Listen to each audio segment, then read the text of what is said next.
If you grew up constantly being told you were mature for your age, or if you currently possess an almost supernatural ability to entertain yourself in an empty room, congratulations! You belong to a highly misunderstood demographic that society has been analyzing incorrectly for over a century. And no, you're not selfish, you're not spoiled, and you definitely don't have only child syndrome. You are simply operating on a psychological framework that was built in a fundamentally different environment than 80% of the population. Picture this. You meet someone new, things are going great, and then it comes up. You mention you don't have siblings. Immediately, you see the subtle shift in their eyes, the silent mental checklist. Oh, they must be demanding. They must be bad at sharing. They must be a little weird. Let's get one thing straight right now. That stereotype, it literally comes from a single, deeply flawed 1896 study by a psychologist named G. Stanley Hall, who famously claimed that being an only child was a disease in itself. He was spectacularly wrong, and modern neuroscience and psychology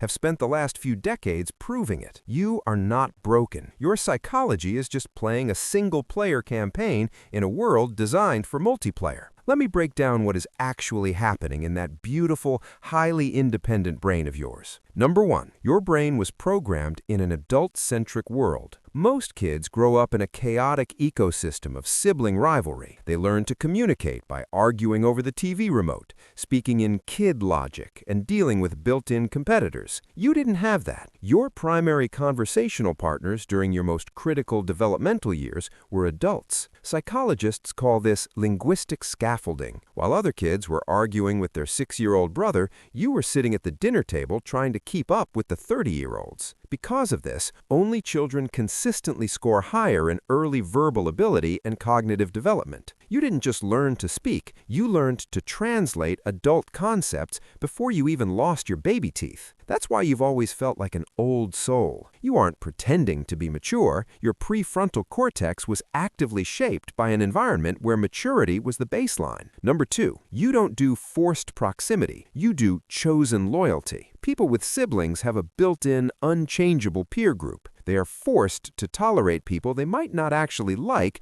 just because they share a bathroom. Because you didn't have that, your brain developed a completely different architecture for relationships. For you, connection isn't incidental, it's highly intentional. Without biological roommates to fall back on, you had to learn how to actively recruit your own tribe. Research by psychologist Dr. Tony Falbo, who spent decades studying only children, found that we are just as socially adjusted as anyone else, but our approach to friendship is different. You treat your close friends like logical family. You don't waste energy on superficial, forced interactions. You curate your inner circle with surgical precision. When an only child chooses you as a friend, it is the highest compliment because they are entirely comfortable being alone. Which brings us to number three. Solitude is your nervous system's charging station. For extroverts and people from massive families, a quiet, empty house feels like a punishment. For you, an empty house is a symphony. It's peace. It's liberation. Because you grew up having to invent your own games, manage your own boredom, and process your own emotions without a built-in distraction, you developed a profound tolerance for solitude. While other people panic when they are alone with their thoughts,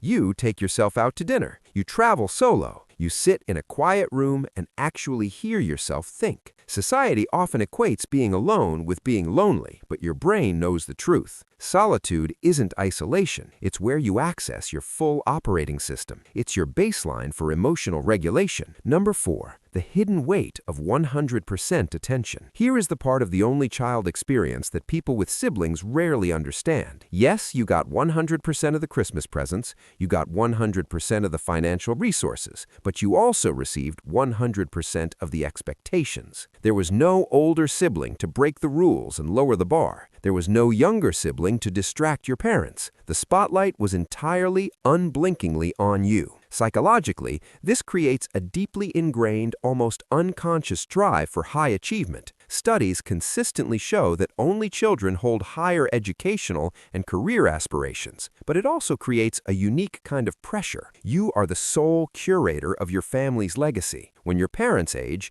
you know that 100% of the caregiving, the medical decisions, and the emotional burden will land squarely on your shoulders. You don't have the luxury of passing the baton. That hyper-independence you carry, it's not a personality quirk. It's a survival mechanism for carrying a load you know you will eventually have to lift by yourself. And finally, number 5, you are the archivist of your own history. There's a quiet existential reality to being an only child. When you grow up, there's no one else on earth who shares your exact origin story. No one who remembers what the kitchen smelled like in 1998, or how your parents looked when they were young, or the specific weird inside jokes of your childhood home. You are the sole witness to your own upbringing, and while that can feel incredibly heavy, it also makes you fiercely protective of your memories and deeply observant of the world around you. You learned early on that your reality is yours to validate. You don't need a committee to confirm your experiences. So the next time someone hits you with the "oh, you're an only child" that explains it, just smile. Remember that they are operating on outdated myths. You aren't weird, you aren't socially inept, and you aren't spoiled. You are a highly perceptive, fiercely loyal,